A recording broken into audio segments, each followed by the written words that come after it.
చిన్నప్పటి నుంచి కూడా కాలికి కూడా ఆపరేషన్ అయ్యింది నాకు. చాలా ఇబ్బంది పడ్డాను నేను. ఫస్ట్ టైం సార్ ఇలాగ.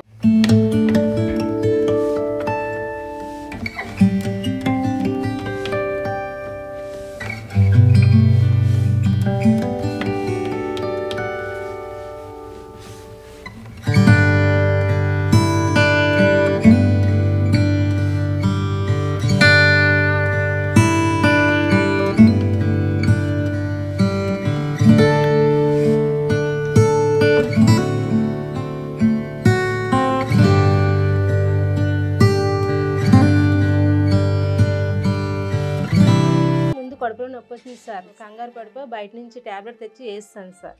వేసి కానీ ఇంకా బాగా నొప్పి వస్తుంది సార్.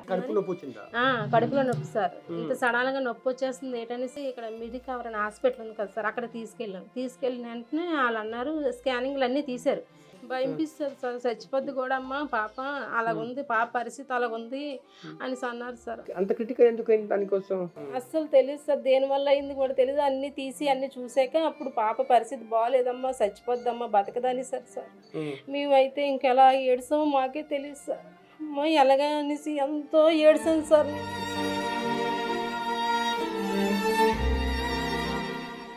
మెడికవర్ లో ఫస్ట్ కాదని చెప్పారు కదా, అప్పుడే వాళ్ళు డబ్బులు ఎస్టిమేషన్ వేసారా? చెప్పలేదు సార్, డబ్బులు అవుతాయమ్మా అని అన్నారు సార్. అదే మేము అంత ఇవ్వలేము సార్, మేము లేను కదా సార్ మేము అనేసి అంటే అప్పుడు కేజీకి వచ్చేసాం, వెళ్ళిపోయాను సార్ మేము అక్కడికి. నువ్వు ఆ టైంలో బాగా టెన్షన్ పడ్డావరా? అంటే నాకు చిన్న ఆపరేషన్ అనే చెప్పారు. స్టోన్స్ అంటే ఎక్కువగా లేవు, 2 ఉన్నాయి, అవి తీసేస్తే అయిపోద్ది నీకు, చిన్న ఆపరేషన్ ఇక్కడ ఇలా చేస్తారు అన్నారు. ఎక్కువగా అంటే టెన్షన్ అంటే అమ్మ వాళ్ళు ఏడుస్తున్నారు కదా, ఏమైందని టెన్షన్ పడ్డా అంతే. ఏమైపోతావన్న బాధ కలిగిందా? నిన్న డాడీ కూడా చెప్పారు 3 ఆపరేషన్ నిన్నే తెలిసిందండి 3 ఆపరేషన్లు.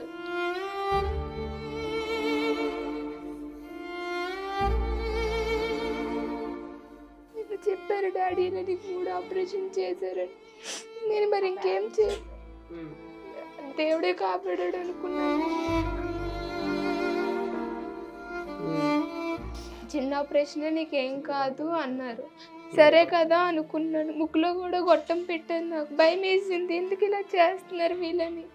హాస్పిటల్ లోపలికి తీసుకెళ్లారు, ఆపరేషన్ చేసే థియేటర్లోకి తీసుకెళ్తే మొత్తం ఇంజక్షన్ ఇచ్చారు. అడిగారు నీ పేరేంటి అన్నీ అనేసి.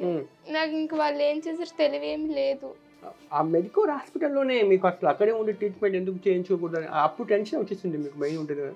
అంటే వాళ్ళు ఎక్కువగా చెప్పలేదు, స్టోన్స్ ఉన్నాయని చెప్పారు. ఇలాగా లివర్ దగ్గర ఇలాగ అయింది, హార్ట్ దగ్గర అని వాళ్ళు ఏం చెప్పలేదు.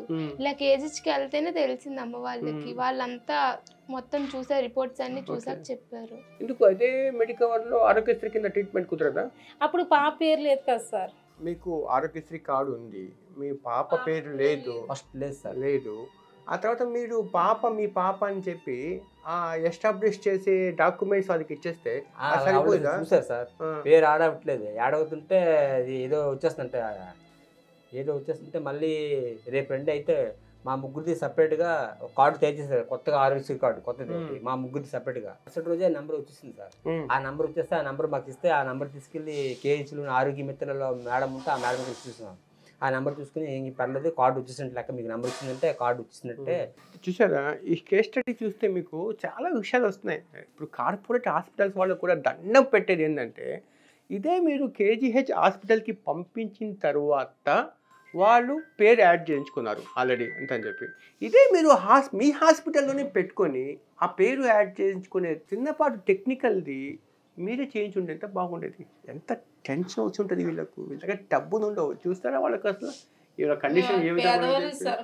మాకు రూపాయి ఆధారం లేదు సార్, అది తెస్తేనే మాకు ఆధారం సార్. సొంత ఇల్లు అనేది ఏమి కూడా మాకు లేదు సార్. ఇప్పుడు కేజీహెచ్లో మొత్తం సెటరేట్ అయిపోయింది కదా, ఆ టెక్నికల్ ఇష్యూస్ కూడా సాల్వ్ అయిపోయింది కదా. అదే మీరు మీ హాస్పిటల్లో ఉంచి ప్రిలిమినరీగా ఆ ట్రీట్మెంట్ ఇచ్చారనుకోండి, వాళ్ళకు ఇంత టెన్షన్ గురయ్యి ఉండేవాళ్ళు కాదు. చూడండి ఒకసారి, ఒక హాస్పిటల్ నుంచి ఒక ప్రైవేట్ హాస్పిటల్కి వెళ్ళి వీరు మళ్ళీ గవర్నమెంట్ హాస్పిటల్కి వెళ్ళిపోమంటే, ఒక హాస్పిటల్కి వచ్చాం కదా మళ్ళీ ఇంకో హాస్పిటల్కి ఎందుకు వెళ్ళిపోమంటున్నారు, నా ప్రాబ్లం సీరియస్ ఏమో అట్లా అనుకున్నావు కదా. నాలంటి కష్టం ఎవరికి రాకూడదని కూడా అనుకున్నాను నేను.